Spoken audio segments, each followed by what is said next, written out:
Have you ever heard of the phrase, too much of one thing is not good? Have you ever connected that thought to fishing and how too much can be a problem? Overfishing occurs when fish are removed from the oceans faster than their populations can replenish. This decrease in species numbers can hurt ecosystems and make sought-after catches harder to find. This is important because full depletion of fish stocks would mean the collapse of several human economies and Earth's life processes. As many do not think about where their food comes from, a great majority of people do not know how severe the problem of overfishing is. Without awareness, they cannot take action to help stop it. Therefore, people of every nation need to become more aware of how serious of an issue overfishing is, not just for the oceans, but also for humanity. It has adverse effects on coral reefs, which are integral parts of oceanic ecosystems. This contributes to a multitude of species being led to near or full extinction, and causes ripple effects up and down the food chain. Furthermore, overfishing hinders fishing economies and speeds up processes that could end biodiversity in the world's oceans. If people do not become more aware of the disastrous effects overfishing has on the planet, humanity will not have much time left as economies will collapse, oxygen production will greatly decrease, and the oceans will be left devoid of marine life.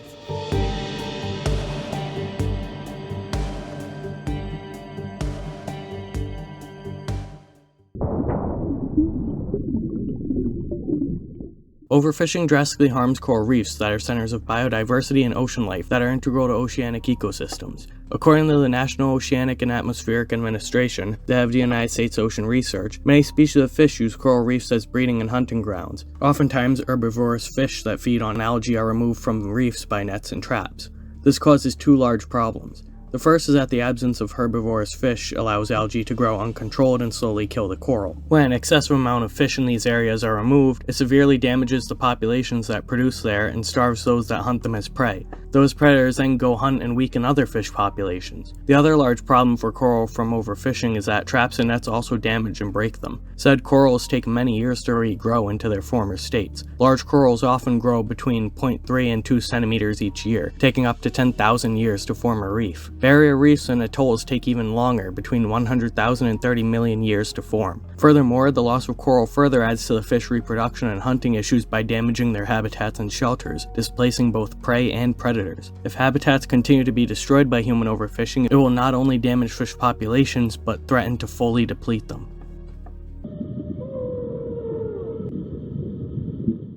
Overfishing has a drastic effect on an exuberant amount of fish populations across the globe. It does not only affect fish species either, it also affects species that are not fish through bycatch or unintentional catches. An example of endangerment occurring both through overfishing and from its effects is in sharks, rays, skates, and chimeras. In a study conducted by the Worldwide Fund for Nature, it was found that more than 1/3 of these species are at risk of endangerment due to overfishing. This is still even though many governments have passed mandates against fishing them. These mandates often fall short, however, and they are continuously fished either through loopholes or illegally. Additionally, the loss of large sharks is very dangerous because less large predatory sharks leads to more rays and other smaller predatory species that eat and decline smaller fish and shellfish stocks. Sharks, rays, and chimeras also fall victim to being caught and killed in fishing gear such as nets dragged along the ocean bottom. Lost nets and cages left that go overboard or are broken and left to drift the seas also kill extensive amounts of fish each year. Furthermore, the government of Canada has identified that many other species are affected by bycatch too. Juvenile fish, eels, bottom feeders, sea turtles, birds, and dolphins, just to name a few. A study by Fish Forward, a subsidiary of NOAA, found that currently 29% of the world's fish stocks are overfished, 61% are fished at maximum capacity, and only 10% are underfished. If current trends continue, it is likely that more and more fish stocks will be overfished, possibly to the point of no return, and more species will be indirectly and directly killed because of it. The ocean will be depleted of excessive amounts of life forms until there is nothing left to fish because of one thing: humanity. It is due to human actions that overfishing is such a large problem and humans will face the consequences for them. Many different economies and populations survive solely or mostly on revenue brought about by fishing. That only makes overfishing an even bigger problem though. If fish stocks are depleted, it will only spell doom for those that depend on them so much. This has already been seen with stocks such as the bluefin tuna and New England cod, flounder, and haddock. Journalist Allan of the New York Times reported that catches of these fish, if they can be found, are less than 1/4 of what they were in the 1960s. Having to search more and catch less means that these fish will have higher prices and need to be imported more. Fishing jobs will be lost, and economic activity centered around fishing industries will decrease. Governments have tried to put mandates in place to regulate fishing amounts to stop the downwards population trends, but many have been repealed because of their hindrances on the industry. This is still even though said decrease in fish supply and increase in scarcity lead to $80 billion in lost revenues each year. However, if fish supplies rose back to 600 million tons, fishery profits could potentially increase from $3 billion to $86 billion annually. It would also only take a mere 5 years to get there if all fishing stopped. Furthermore, overfishing also only adds to the issues that already face the oceans: microplastics, global warming, and human dumping, just to name a few. For example, human-caused global warming is already leading to drastic warming of the Earth's oceans. This warming, which if increased by only 2 degrees, will cause a total loss of coral reefs and millions of fish species. This is because oceanic life is not accustomed to drastic changes in temperature like humans and land animals. Many fish are unable to regulate their body temperatures and thus will die if water temperatures change even a small 2 degrees. Without any fish stocks, there will no longer be any fishing economies or industries to collapse.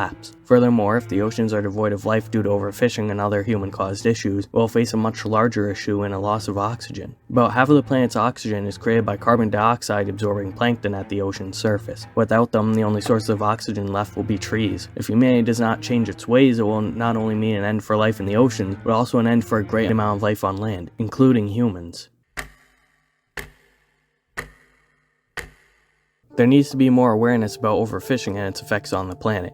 One effect is that it damages coral, which provides both habitats and feeding grounds for a plethora of marine life. Another effect is that it also damages fish populations both directly and indirectly. Additionally, overfishing will cause problems for humans too, through the collapse of economies and great revenue losses, just to name a few reasons. On the contrary, some may see the situation less bleak. According to NOAA, governments are taking action to limit fish catches and reduce overfishing. The Magnuson-Stevens Conservation and Management Act in the United States put in place limits to which fish stocks could be taken. Due to this, only about 8 of around 390 fish limits were exceeded and species overfished. Things are surely looking up, right? According to environmental journalist Todd Woody in National Geographic, even with mandates in place worldwide, as previously stated, they continue to fall short. Many governments still continue to contribute billions of dollars to subsidies that promote overfishing and illegal fishing that would not be profitable without it. In 2018, $22 billion was spent on such subsidies and constituted 63% of the global amount contributed to fishing industries that year. China alone has increased harmful subsidies by 105% in the past 10 years. If governments truly cared about changing the effects of overfishing, they would not continue to fund those that push for it and add to the problem. More people becoming aware of the harmful effects of overfishing and how far they reach could lead more to take action to advocate for real changes that would help relieve the issue. It is no longer just a fight for the oceans, it is a fight for all life on planet Earth.